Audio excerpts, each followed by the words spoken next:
guys have helped her be really sure of who she is. Beautiful. Looking out for all of our kids. The masters. Oh, yeah. We just present them to them, Yes. Take care of them, they take care of them, Yeah. That's that. With all the responsibilities. The cord around her chin.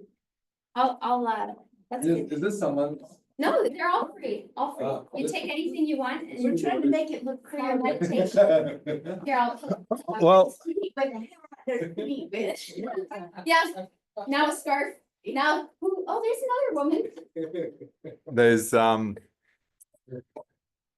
I think Anne's coming, but I don't know at what time. Whether Yeah, she said that. yeah. So Oh, she's normally. am I wearing it? I'd put your. Oh, let's let those guys in. Oh, it's recording.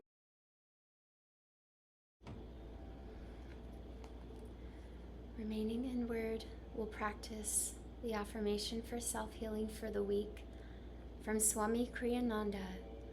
This week is on practicality. Many spiritual seekers and others with high ideals lose sight of the need to make their idealism practical.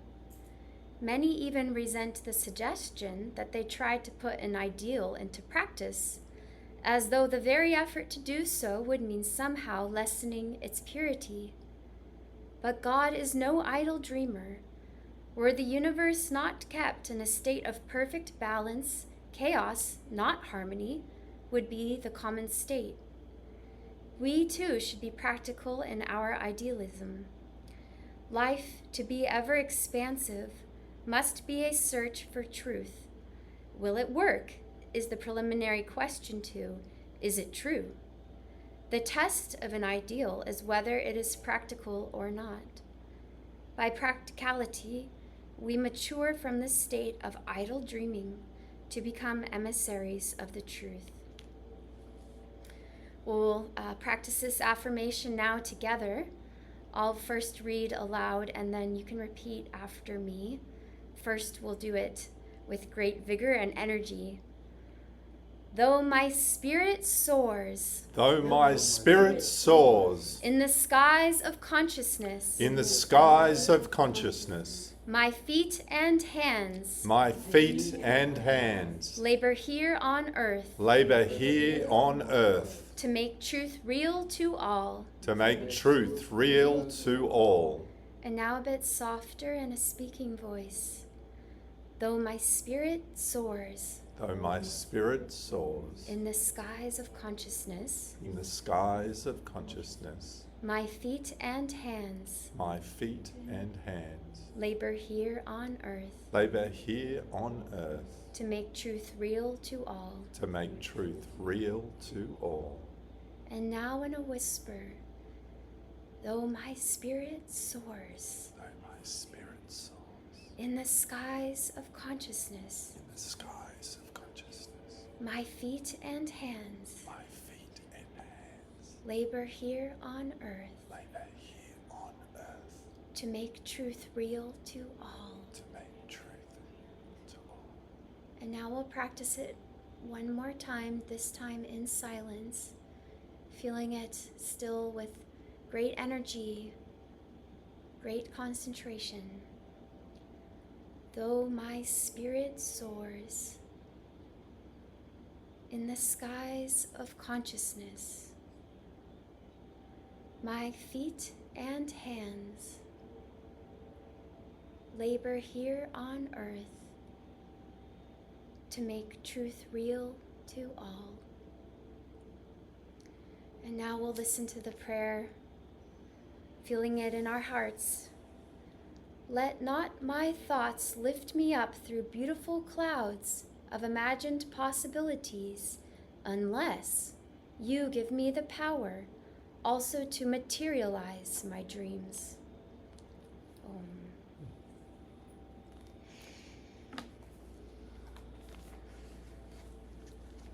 Thanks everyone for being here.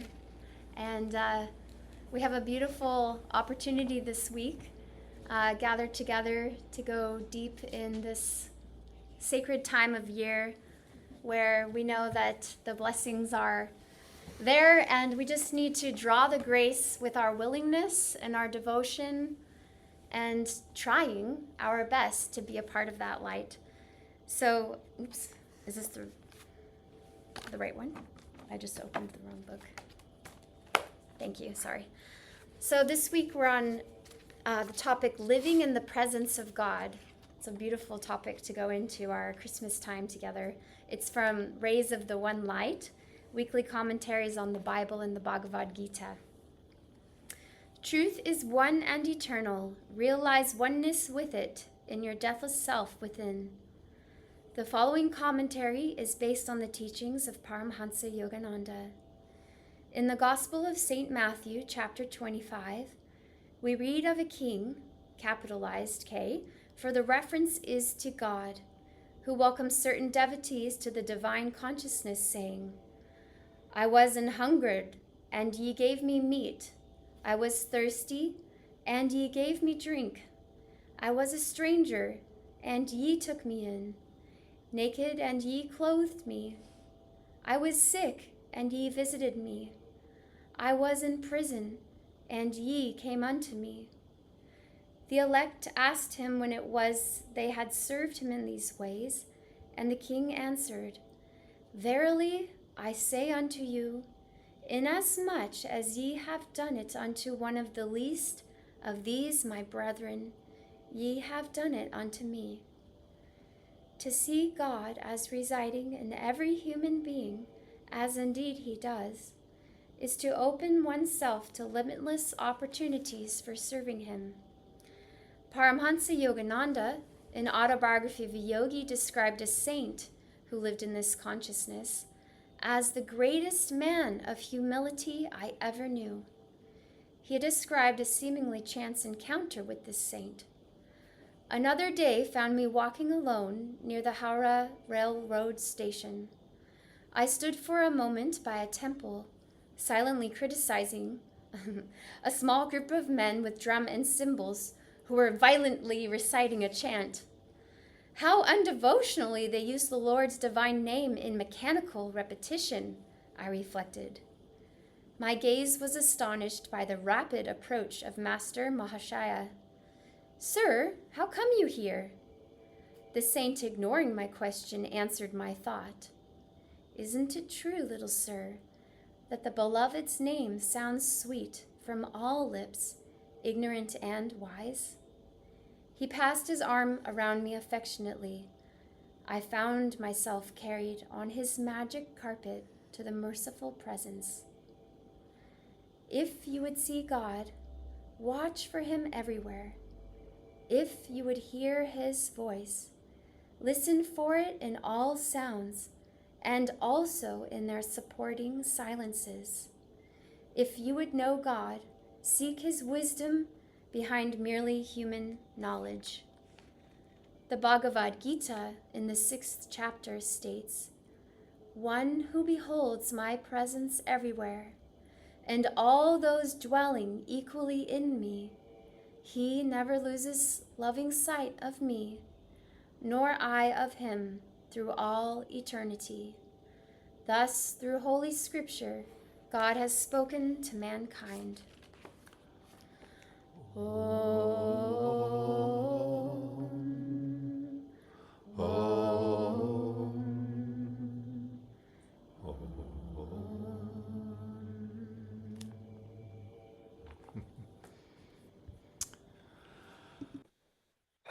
Well, it's been a while, but I do have a dad joke to start with today. And it's a bit of a statement. It's how do you make holy water? So how do you make holy water? You boil the hell out of it.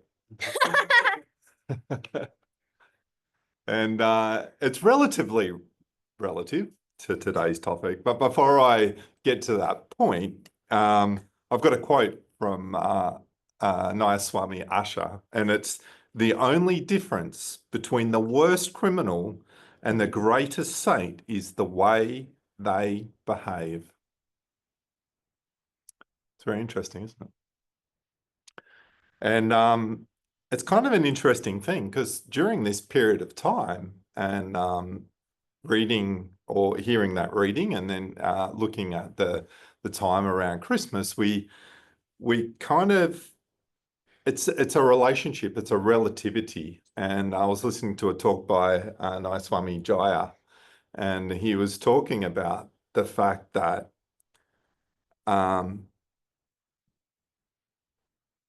lots of people on this path can read or understand these talks that we do and in the presence of these masters in their life. But ultimately, people just want to be good. Most people just want to be good in a way.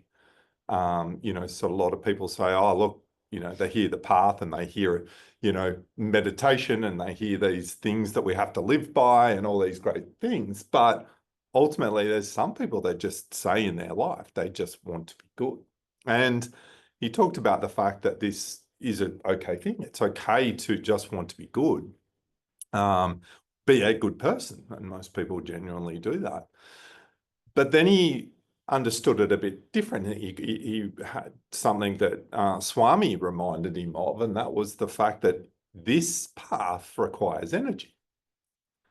And it's an interesting thing, isn't it? And, if you look at the relationship between what Asha just said, the only difference between the worst criminal and the greatest saint is the way they behave, it also puts it into perspective, well, how far do we want to go on this path? Just being good is a fantastic thing. It's a wonderful trait. And we're all on this journey. And if you think of a river, it's very easy for us to jump in with the flowing river and just go relax and go down with the stream. But ultimately, it's going to end up dropping off a waterfall or keep falling back, or you've got to get back to where you start before the stream keeps going.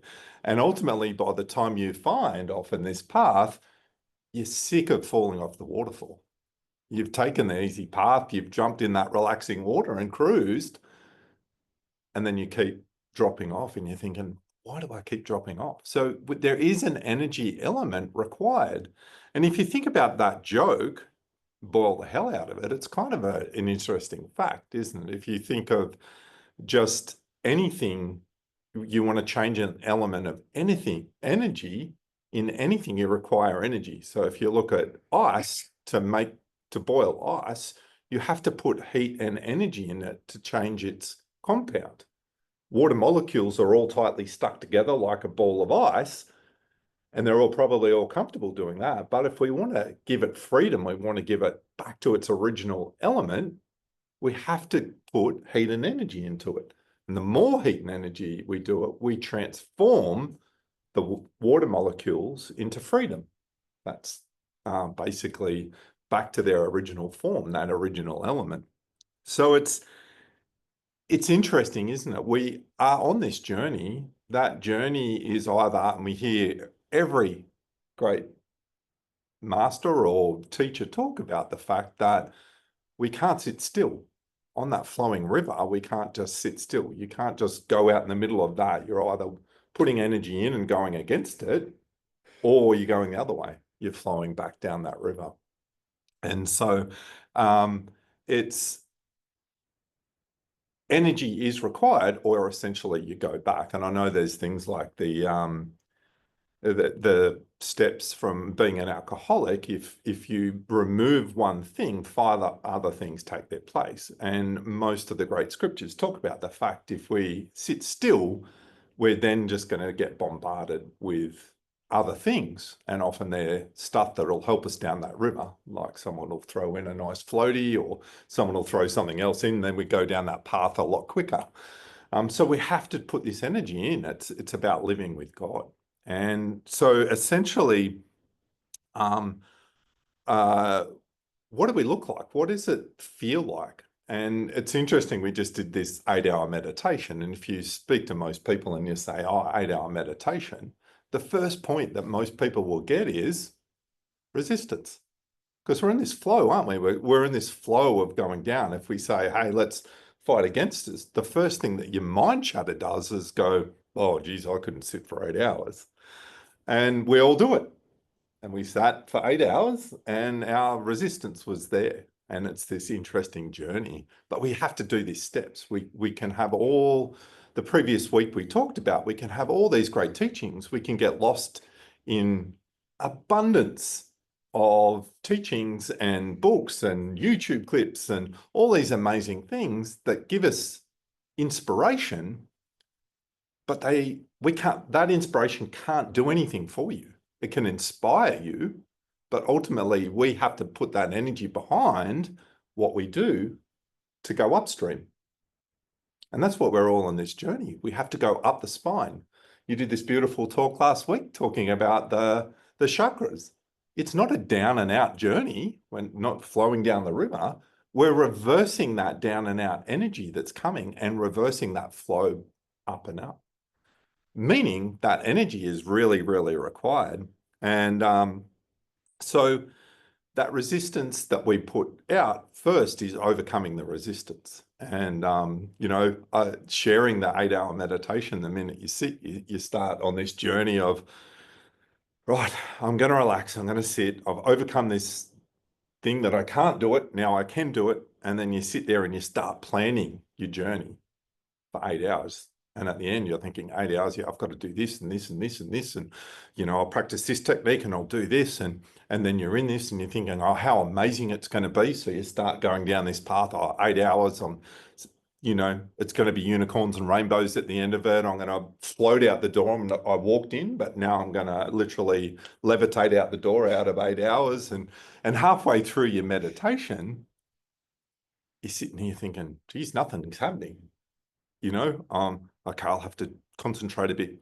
And you even get to a point of being a little bit deluded throughout this 8-hour meditation. You start doubting that energy and effort that you're putting in. But when you think about it, and this is the gift of really Christmas time, it's not about that. It's not about because look at those things that I did. I sat down, I planned, I did all these things. But it wasn't about the things. It was the fact that ultimately what I was doing, regardless of the outcome, was connecting with God, was connecting with the Christ consciousness. That's what it's all about. And I forgot to put the secret ingredients. If anyone's watched Kung Fu Panda, I forgot to put the secret ingredients into the recipe, which was, what am I doing this for? Regardless of the outcome, I should be able to sit for days and days and days because my journey is to find God. It doesn't matter that we've been given beautiful techniques and we've been given the offer of help of these great masters and the people that are here, but ultimately it's the energy. And if you start thinking, and we heard a beautiful talk by Swami on Christmas, if you think about what the Christ consciousness is, if you think of every great master, Buddha, Jesus, Yogananda, our line of gurus, what was it that they brought? We can again probably all learn through the book. And I'll get to it, but there are different stories throughout Autobiography of Yogi and different books that Swami wrote that talk about this. These great masters didn't bring things, they brought the things that we're talking about at Christmas. They talk about the joy, the love, and it was the energy that they brought. Other than that, no one sort of walks around saying, hey, Jesus had an awesome beard. Hey, Jesus had this awesome hair. Jesus walked amazingly. He had this big swagger about him when he walked through town. It wasn't that attracted people. It wasn't that changed people. It was the stuff that we can't grasp. It's the giving. It's the joy. Master talked about this Christmas and this time of year of being a time of upliftment. Why? Because every person, including your accountants, your bosses that you don't like, what does everyone do? Everyone puts out a Christmas card. Everyone puts out energy. What do most Christmas cards have on them?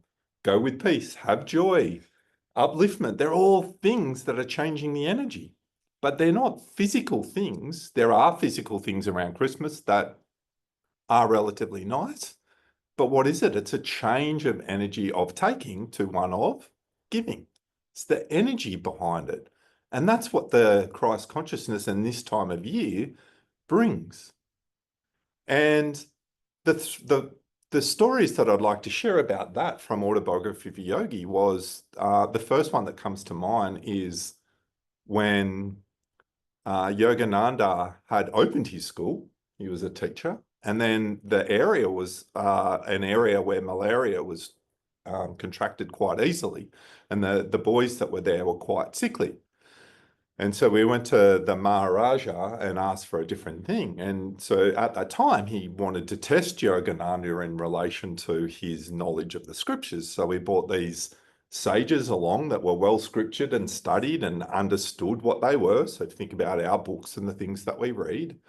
But what did Yogananda do? He said, I'm happy to meet with them and answer any question, but only ones that we've experienced. And he was able to ask questions that these great sages all know they were really well versed, but they hadn't experienced the things that Yogananda had and these great teachers had. And I think it's a really interesting thing that we're talking about. It's the experience of Christmas that we've got to attune to.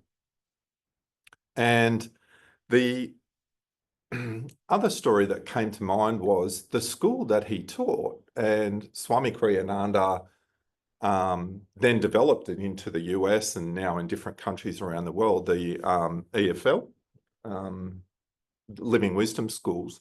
Well, one of the things that Swami talked about that was different than most schools was the fact that he basically taught people how to attune to the energy. Like he talked about learning a language, and the language is, yes, you can learn it, but you don't really learn it until you attune to the country of the